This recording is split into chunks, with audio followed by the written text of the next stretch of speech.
So these are uncomfortable truths, but they have to be spoken. Rahul Gandhi ने मंगलवार को लोकसभा में चुनाव सुधार पर करीब 28 मिनट की स्पीच दी। राहुल गांधी ने आरोप लगाया कि आरएसएस और बीजेपी देश की संस्थाओं पर कब्जा कर रही हैं। इनमें चुनाव आयोग, ईडी, सीबीआई, आईबी और इनकम टैक्स डिपार्टमेंट शामिल हैं।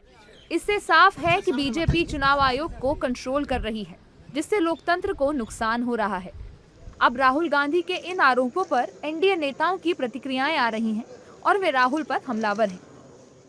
वह कभी कभी आते हैं, कल उन्होंने अपना प्रेजेंस दिखा दिया, 1 महीने एसआईआर के मुद्दे पर चलने नहीं दिया। एक शब्द भी वो नहीं बोले कि वह सुधार क्या चाहते हैं, चुनाव में चाहते क्या हैं। जो उन्होंने बोला उनको समझ में नहीं आया। गलती से टी शर्ट के बदले कुर्ता पहन के आ गए थे तो कल पूरा भाषण कुर्ता पर हुआ, अगला भाषण फिर टी शर्ट पहन के आएंगे तो टी शर्ट पर देंगे। पूरे देश की जनता और हम लोग लोकसभा में बैठे थे, हमें समझ ही में नहीं आया कि चुनाव में वो चाहते क्या है, क्या सुधार चाहते हैं।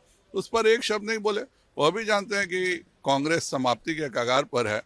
आए, चेहरा दिखाए और विदेश घूमे, इस देश में रखा उनके लिए कुछ नहीं। देखिए, जहाँ जिस प्रदेश में हम लोग काम करते हैं, जिस नेता के नेतृत्व में नीतीश कुमार जी के, बिहार के अंदर कोई गलत नहीं होने वाला है।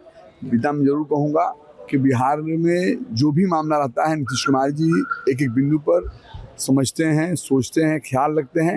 निश्चित तो आने वाले दिनों में भी कहीं कोई दिक्कत किसी समाज को बिहार में नहीं होने वाला है। आप लीडर ऑफ अपोजिशन है पार्लियामेंट के अंदर में, दूसरे पर आरोप लगाते हैं और पार्लियामेंट के सेशन से प्रायोरिटी ज्यादा किस बात की है?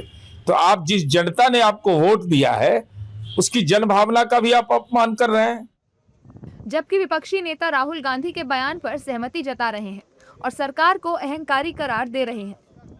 सदन के अंदर सरकार में बैठकर सारे संस्थाओं को अपने जेब में रखने वाले लोग, उस चुनाव का क्या मतलब है कि जो गृह मंत्री प्रधानमंत्री बनकर मिलकर चुन ले, तो फिर लीडर ऑफ अपोजिशन को भी नहीं होना चाहिए।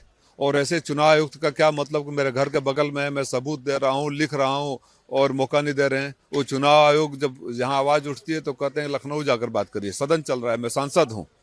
अगर इन लोगों के नजरों में इस पार्लियामेंट की इज्जत नहीं है, अहंकारी है, तो इसकी जिम्मेदारी सरकार है। ये सरकार जिसे कहा जाए ना काफी मोटे चमड़े वाली बन चुकी है और जिसे कहा जाए इनको कोई असर नहीं होने वाला है।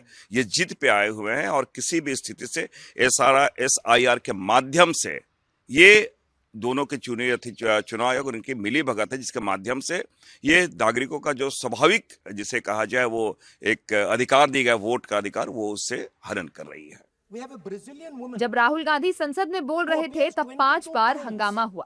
सत्ता पक्ष के नेताओं का कहना है कि राहुल सुधार क्या चाहते हैं ये तो बताएं, बस आरोप लगाने ही आए थे। इंडियन नेता राहुल गांधी की स्पीच को लेकर तो हमलावर हैं ही, साथ में ही उनके विदेश दौरे को भी मुद्दा बनाकर निशाना साध रहे हैं।